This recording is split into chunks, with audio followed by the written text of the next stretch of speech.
If this video helped you to successfully add A and AMP to your YouTube TV lineup, please give it a thumbs up and consider subscribing for more helpful tutorials.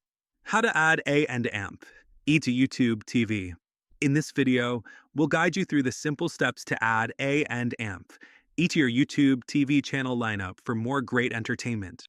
Adding A and AMP to your YouTube TV allows you access to a variety of popular shows and documentaries. Let's dive in and get started. First, ensure you have an active YouTube TV subscription. If you don't have the service, you'll need to sign up on the YouTube TV website.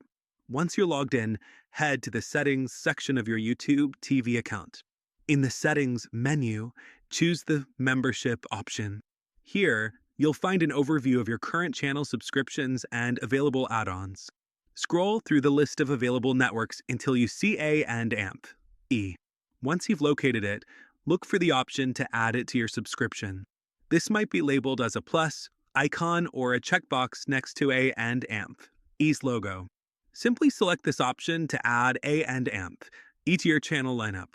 You will likely be prompted to confirm any additional charges or to customize your subscription based on your selection. Carefully review these details, then confirm your choice to finalize adding A and AMP to your account. After completion, the A and AMP channel should now appear in your channel guide or live TV listings within YouTube TV. You can start watching all the thrilling shows and documentaries A and AMP has to offer right away. If you run into any issues during this process, make sure to consult the YouTube TV Help Center or reach out to their customer support for further assistance. Thanks for watching.